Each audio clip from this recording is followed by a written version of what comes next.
Janasena party Mangalagiri నియోజకవర్గ కార్యాలయంలో Janasena party నాయకులు నిర్వహించిన మీడియా సమావేశం. ఈ సమావేశంలో కాకినాడ రూరల్ ఎమ్మెల్యే పంతం Nanaji, AP SPHCL chairman Kalyanam Siva Srinivasarao, AP MSIDC chairman Chillapalli Srinivasarao, AP LDA chairman Sheikh Riyaz పాల్గొన్నారు. వైసీపీ నాయకుల తీరు దొంగ ఎదుటివారిని దొంగ అని అరిచినట్లుగా ఉందని జనసేన నాయకులు తీవ్ర వ్యాఖ్యలు చేశారు.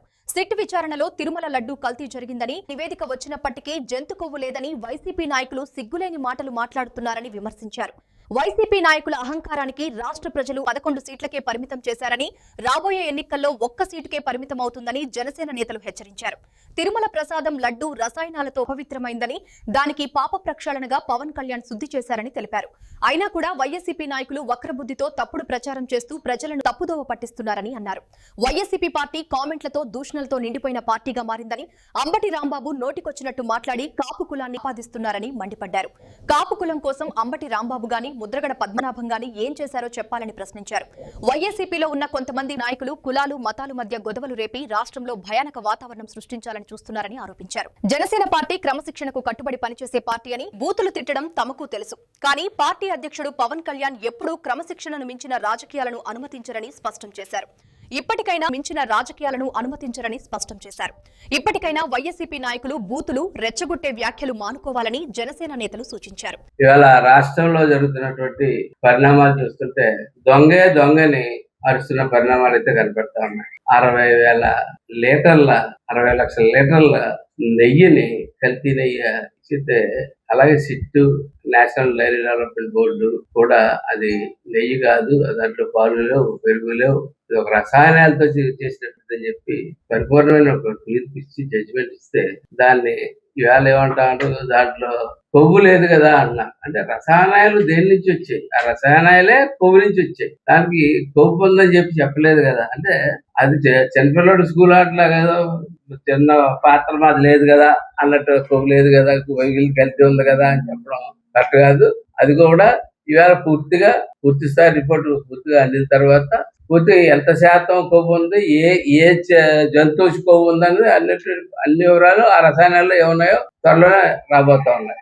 పోతే అంబటి రాంబాబు చెప్తూ ఉన్నాడు, దీని డైవర్షన్ పాలిటిక్స్ చేద్దానికి ఒక ప్రయత్నం అంబటి రాంబాబు చేయడం జరిగింది. ఆ డైవర్షన్ పాలిటిక్స్ ఏంటి? ఇంతమంది భక్తులు మనోభావాలు దెబ్బతిన్నాయి కదా, ఆయన పవన్ కళ్యాణ్ గారు దీక్ష చేశాడు, ప్రాశ్చాత్య వీళ్ళు చేసిన తప్పుకి ఆయన ప్రాశ్చాత్యం చేశాడు, ప్రజల్లో ఇలా మైలేజ్ పెరుగుతుంది. మా మీద ప్రజల్లో చిన్న అసంతృప్తి ఉందండి, నేను ఒప్పుకుంటున్నాను. ఎందుకంటే అసంతృప్తి ఎందుకుందంటే, మా మీద ప్రజల్లో మేము పూర్తి స్థాయిగా సంక్షేమ పథకాలు ప్రతి ఒక్కటి వాళ్ళని మించి ఇంకా ఎక్కువ ఇచ్చి సంక్షేమ పథకాలు చేసినందుకు, అలాగే మీరు 5 సంవత్సరాల నుంచి మర్చిపోయినటువంటి మౌలిక సదుపాయాలు అన్ని పూర్తి స్థాయిలో రోడ్ల దగ్గర నుంచి, కాళ్ళ దగ్గర నుంచి, మంచినీటి దాకా ప్రతి మౌలిక సదుపాయం అది ఒక బాధ్యతగా తీసుకుని, అదేదో వాటర్కి ఇచ్చిన మాట కింద కాకుండా బాధ్యతగా తీసుకుని మేము చేసాం. కానీ ప్రజలు అసంతృప్తి ఉంది. ఎందుకుందనుకున్నారు? అది మొన్న తెలిసింది. ఎందుకంటే కుక్కల బండి ఎక్కించుకున్నా ఇక్కడ రోడ్డు మీద వదిలిస్తేందుకు ఈ ఏదో కుక్కల్ని ఎవరైతే ఇష్టం వచ్చిన పదజాలాలతో మాట్లాడతా రోడ్ల మీద తిరిగి ఇష్టానుసారంగా తిరిగి మమ్మల్ని కొట్టి మా మీదే కేసులు పెట్టి సామాన్య ప్రజలు పోలీస్ స్టేషన్కి వెళ్ళాలంటే కూడా భయపడే స్థితిలో ఈ రాష్ట్రాన్ని పెట్టి, మనం దీని యొక్క వస్తువులు కూడా కల్తీ చెప్పి, కరోనాను ఒక వరంగా భావించి కరోనాలో చెయ్యకూడని పనులన్నీ చేసి ఈ వ్యక్తుల్ని ఇంకా లోపల పడేయలేదు ఏంటని చెప్పి ఒక అసంతృప్తి ప్రజల్లో మా పట్ల ఉంది. అది చాలా పలుమార్లు నేను కొన్ని ఊర్లు వెళ్ళినప్పుడు చాలా పలుమార్లు అంతా బాగా చేశారండి, కానీ వీళ్ళు ఇంకా ఎదవలకే బయట తిరుగుతూనే ఉన్నారండి అని అసంతృప్తి వ్యక్తం చేస్తారు. ఆ అసంతృప్తే మొన్న అంబటి రాంబాబు ఇంటి మీదకి వెళ్ళినా, ఇంకొక అతను ఉన్నాడు, అతని ఇంటి మీదకి వెళ్ళినా అది ప్రజలు వెళ్ళి అసంతృప్తి.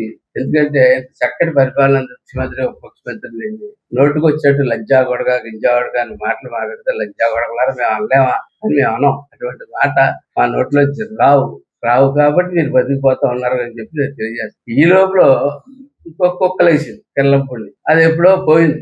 కాపు జాతి ఈ అంబటి రాంబాబు నటుగానే మీడియా వచ్చేసిందండి, వైసీపీ మీడియా, సోషల్ మీడియా. కాపు నాయకుడు అంబటి రాంబాబుని అరెస్ట్ చేశారు. కాపులు దద్దరిల్లిపోతుంది, ప్రపంచం తలకదైపోతుంది. కాపు నాయకుడు ఏ కాపు నాయకుడు? కాపులు మద్యం మందు తాగితే తిరుగుతూ ఉంటారు, అని చెప్పి గతంలో వ్యాఖ్యానించాడు ఈ రెడ్డి కాపు గారు. మీకు ఎవరికైనా గుర్తుందో లేదో నాకైతే బాగా గుర్తుంది. మీరు వెనక్కి వెళ్ళి చూసుకుంటే కాపులు అన్న వాళ్ళు మద్యం తాగుతా మాంసం తింటా రోడ్ల మీద తిరుగుతారని మాట్లాడిన వ్యక్తి ఈ అంబటి రాంబాబు. ఈ అంబటి రాంబాబు ఈవేళ కాపు నాయకుడు అయిపోయాడట. ఈ పద్మనాభరెడ్డి గారు వెంటనే ఆయన ఇంటి నుంచి లెగిసి వెలుక్కుని ఆయన మాట్లాడేస్తా ఉన్నాడు. బాబు గౌరవనీయ పద్మనాభరెడ్డి గారు మీ ఆరోగ్యం బాగోలేదని అన్నారు. ఆరోగ్యం బాగుండాలని కోరుకుంటా ఉన్నాను. మీరు 100 ఏళ్ళు ఆరోగ్యంతో ఉండాలని కోరుకుంటా ఉన్నాను. అలాగే 100 ఏళ్ళు పద్మనాభరెడ్డిగానే బతకమని కోరుకుంటా ఉన్నాను. మీకు చెప్పారు మీకు ఆరాధ్య దైవం కృష్ణారెడ్డి గారు, నాకే నల్లమంద కృష్ణారెడ్డి గారు, అలాగే రిక్షావల్లి రక్తం పీల్చి డబ్బులు వసూలు చేసినటువంటి భాస్కర్ రెడ్డి గారు, అలాగే పీడిఎస్ బియ్యం పేదలకు వచ్చి బియ్యాన్ని ఇతర దేశాలకు అమ్మేస్తున్నటువంటి చంద్రశేఖర్ రెడ్డి గారు, వీళ్ళంతా ఆదర్శప్రాయాలట. ఈ ఆదర్శప్రాయాలు అన్యాయం జరిగిందంట. పవన్ కళ్యాణ్ గారు వాళ్ళు ఏదో అన్నారంట. వాళ్ళు కాపులకి 50,000 ఇచ్చారంట, 100 లారీలు ఇచ్చారట కాపులకి. దాని మీద ఈయన మనస్తాపం చెంది కాపుల నుంచి రెడ్డిలోకి మారిపోయాడట ఈ పద్మనాభరెడ్డి గారు. ఈవేళ మరి పారిపోయిన పద్మనాభరెడ్డి గారికి మీకు గుర్తుందో లేదో, మరి ఇన్ని మాటలు మీరు మాట్లాడిన పద్మనాభరెడ్డి గారు నేను రెడ్డి అయిపోయాను అన్నారు. మరి మీ లెటర్ కూడా పద్మనాభరెడ్డి అని కొట్టించారు. ఇదిగో పద్మనాభరెడ్డి మీ లెటర్ కదా చాలా క్లియర్ గా కొట్టించారు. పాతదే ఉంది, పాత పద్మనాభం ఉంది కొట్టించారు. 8వ తారీఖుని 23వ సంవత్సరంలో ఇది వచ్చారు. ఇప్పుడున్న దాంట్లో పద్మనాభరెడ్డి లెటర్ మీద మీరు లెటర్ కొడతా కాపుల గురించి మీరు మాట్లాడేది ఏముంది? వెళ్ళండి జగన్మోహన్ రెడ్డి దగ్గరికి, చంద్రశేఖర్ రెడ్డి దగ్గరికి, వాళ్ళ బాబు భాస్కర్ రెడ్డి దగ్గరికి, ఇంకా వెళ్ళగలిగితే అక్కడ కృష్ణారెడ్డి పైన ఉన్నారు కృష్ణారెడ్డి దగ్గరికి వెళ్ళండి. అంతే తప్ప మా దగ్గరకు వచ్చి ఇక్కడ ఏదో కాపుల్ని ఈ రాష్ట్రం నుంచి చంద్రబాబు నాయుడు గారు పంపించేస్తున్నారు. కాపు కార్పొరేషన్ పెట్టిందే చంద్రబాబు నాయుడు. కాపు కార్పొరేషన్ కి 1000 కోట్లు నిధి ఇచ్చిందే చంద్రబాబు నాయుడు గారు. ఆవేళ అది గుర్తుపెట్టుకోండి. అంతే తప్ప మీరు వచ్చిన తర్వాత కాపు కార్పొరేషన్ ఏమైపోయింది? పిల్లలు చదువులు మధ్యలో ఆగిపోయి కాపు కార్పొరేషన్ మీద అనేక లోన్లు ఇచ్చాం. ఆ లోన్లు ఇన్స్టాల్మెంట్ ఇవ్వడం మానేస్తే విదేశాల్లోకి వెళ్ళిపోయి చిక్కడిపోయారు. అక్కడ చిక్కడిపోయి ఆ తల్లిదండ్రులు ఏం చేయాలో దిక్కుతోచిన పరిస్థితిలో ఉన్నారు. కాబట్టి కాపుల విషయాల్లోని అట్లని మీరు తలదొచ్చేసిన పని లేదు. మీ కాపుల్లో మీ పాత్ర అయిపోయింది. ఏ రోజైతే తుని తీసుకెళ్లి కాపులు అమ్మేశారో, మీరు తుని తీసుకెళ్లి కాపులు అమ్మేశారు. లిటరల్ గా మీరు ఒక ఒప్పందానికి, ఒక రాజకీయ ఒప్పందానికి ఒప్పుకుని వెళ్ళి కాపుల్ని తునిలో రైలు తగలట్టి వాళ్ళు దొంగల అలాగే ముద్ర వచ్చేటట్టు చేసినటువంటి మీరు మరొకసారి దయచేసి కాపుల గురించి మాట్లాడొద్దని చెప్పి నేను చెప్తూ, అట్లాగే ఖచ్చితంగా ఈ కల్తీ నెయ్యిలో ఉన్న దోషులందరినీ కూడా పట్టుకునేదాకా పవన్ కళ్యాణ్ గారు పట్టు వదలరు.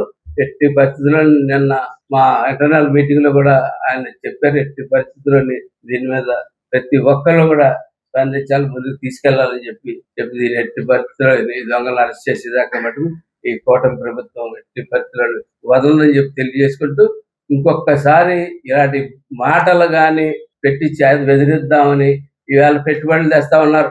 ఎక్కడెక్కడికో వెళ్ళి దావోస్ ఎక్కడెక్కడికో వెళ్ళి పెట్టుబడులు తీసుకొస్తా ఉంటే, పవన్ కళ్యాణ్ గారు ఢిల్లీ నుంచి డబ్బులు తీసుకొస్తా ఉంటే, రాష్ట్రం మనుగడ ఎదురుకు వెళ్తా ఉంటుంటే దీన్ని అల్లరి రాష్ట్రం కింద చూపించడానికి, చిత్రీకరించడానికి, ఇక్కడ పెట్టుబడులు రాకుండా ఉండడానికి చేసిన పన్నాగం ఏమో అని కూడా కోణంలో ఆలోచిస్తుంటే కనపడతా ఉంది.